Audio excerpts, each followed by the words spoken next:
A new documentary series shows the raw and emotional toll on Monica Lewinsky of her affair with former President Bill Clinton. Lewinsky is more forthright than she has been in years about her relationship with President Clinton. The series, called The Clinton Affair, premieres Sunday on A&E. Tony Dokoupil is in Washington with what we're learning from the former White House intern. Tony, good morning. Good morning. Monica Lewinsky says the most painful and traumatic experiences of her life followed her affair with former President Clinton. And if she could, she would erase all those from her memory. Instead, she's revisiting those years, hoping to find a better way forward for the country and for herself. I was terrified.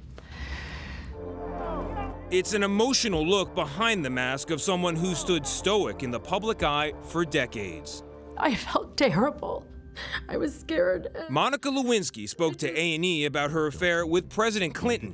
From the highs, Bill happened to be standing there, and he motioned me in.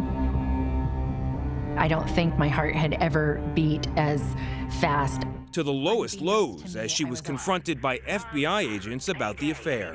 I remember looking out the window and thinking that the only way to fix this was to kill myself, was to jump out the window.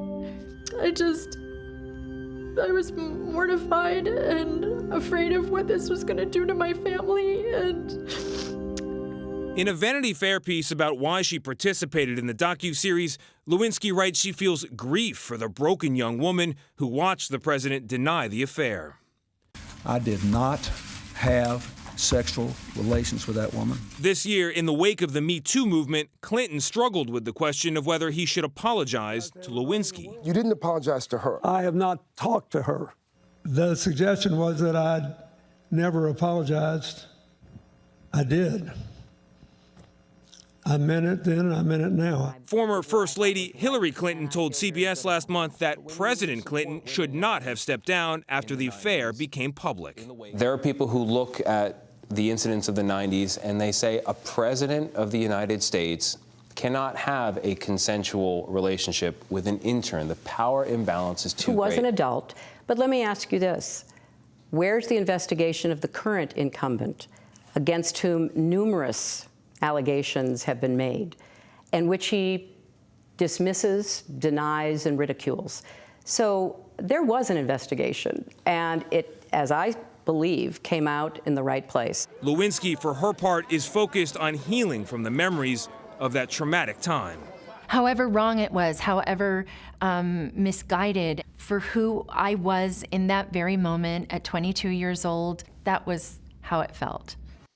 Now, we reached out to the Clintons and have not heard back. Lewinsky, for her part, says what she now feels is grief for the years she lost and grief for the pain that the affair caused others. Now, this is interesting. In fact, as part of her own healing process, she says if she saw Hillary Clinton today, she would apologize. Gayle? All right, Tony, my guess is Hillary Clinton would not be interested in hearing an apology from Monica at this time. But my heart goes out to Monica because this affair has really defined her whole life. And everyone has moved forward, and she still seems to have a taint or a scarlet letter on her, which I don't think is fair. And you still see the emotions she grapples with when she talks about it. I think it's good that she can finally tell her story in the way she wants to do that. Think about the grief that she talks about. Yes. The pain from the imbalance of that is. relationship, the abuse that she suffered, and that's still real. It lives with you for your life, your entire life, and that everybody needs to wake up to that, and I'm glad she's talking about it. I am too.